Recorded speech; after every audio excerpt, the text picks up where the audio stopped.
ఇక తదుపరి రాశి ధనుస్సు రాశి. ధనుస్సు రాశి వారికి ఏ విధంగా ఉంది ఈ సంవత్సరం అంతా కూడా? ధనుస్సు రాశి మూలా నక్షత్రము 4 పాదాలు, పూర్వాషాఢ నక్షత్రము 4 పాదాలు, ఉత్తరాషాఢ నక్షత్రం 1 పాదం. ఆదాయము 14, వ్యయం 11, రాజపూజ్యత 5, అగౌరవము 6. ధనుస్సు రాశి వారికి చాలా అంటే చాలా బాగుంది ఈ సంవత్సరము అని చెప్పవచ్చు.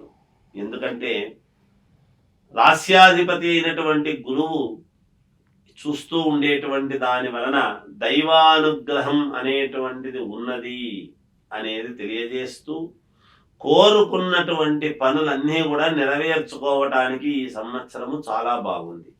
ఏవైతే కోరుకుంటారో ఆ కోరుకున్న పనులన్నీ కూడా నెరవేరుతాయి. అభీష్ట సిద్ధి అంటే మీకు ఏ దాని మీద అయితే ఇష్టము ఉంటుందో అవన్నీ జరుగుతాయి, అది మీకు సిద్ధిస్తుంది. ఆరోగ్యము చాలా బాగుండబోతూ ఉన్నది. కార్యాల యొక్క అనుకూలత, ఏ కార్యము చేపట్టినా అనుకూలమే. ధనలాభం, ధనము విపరీతముగా లాభం అనేటువంటిది ఉన్నది.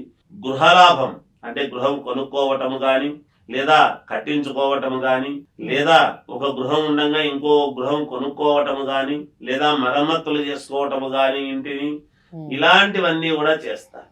ఆచార వ్యవహారాలు పాటిస్తారు. ఏదైతే ఆచారము ఇవన్నీ ఉన్నాయో ఆ ఆచార వ్యవహారాలన్నీ కూడా పాటించేటువంటి దానికి మేలు జరుగుతుంది. అన్ని విషయాలపై శ్రద్ధ, ఏ విషయం మీదైనా శ్రద్ధ చూపుతారు.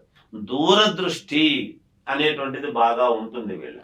చాలా లాంగ్ వ్యూ, భవిష్యత్తులో ఇంకొక 20 ఏళ్ల తర్వాత నేను ఏమిటి అనేటువంటిది చూపించాలి అనేటువంటి ప్రయత్నాలు ఉంటాయి. రాజకీయ నాయకులు అధికారాన్ని పొందేటువంటి అవకాశాలు చాలా ఎక్కువగా ఉన్నాయి. వ్యాపారాలు చేసుకునేటువంటి వాళ్లకు చాలా అనుకూలవంతముగా ఉన్నాయి. ఈ రాశి వాళ్లకు ఇంకొకటి ఏముంటుంది అంటే, ఒకవేళ పొరపాటున ఈ రాశి వాళ్ళు గనక ఈ గురువు గనక గురువు స్థానంలో ఉండేటువంటి వాళ్ళు ఉన్నారు అని అంటే విపరీతముగా పూజింపబడతారు. అంటే ఈ గురువులు అనేటువంటి వాళ్ళు ఎలా ఉండాలంటే కొంచెం జాగ్రత్తగా ఉండాలి.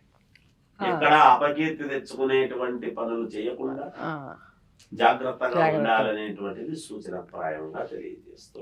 అలాగే వాళ్ళు అనుకున్నట్టుగా జరగాలని కోరుకుంటూ దైవం, ఏ దైవం అయితే కలిసి వస్తుంది, అలాగే రంగులు దిక్కులు ఏ నెంబర్ కలిసి వస్తుంది చెప్పండి. ధనుస్సు రాశి వాళ్లకు వీళ్లకు 5వ సంఖ్య చాలా బాగా వస్తుంది, 3 సంఖ్య కూడా బాగా కలిసి వస్తుంది.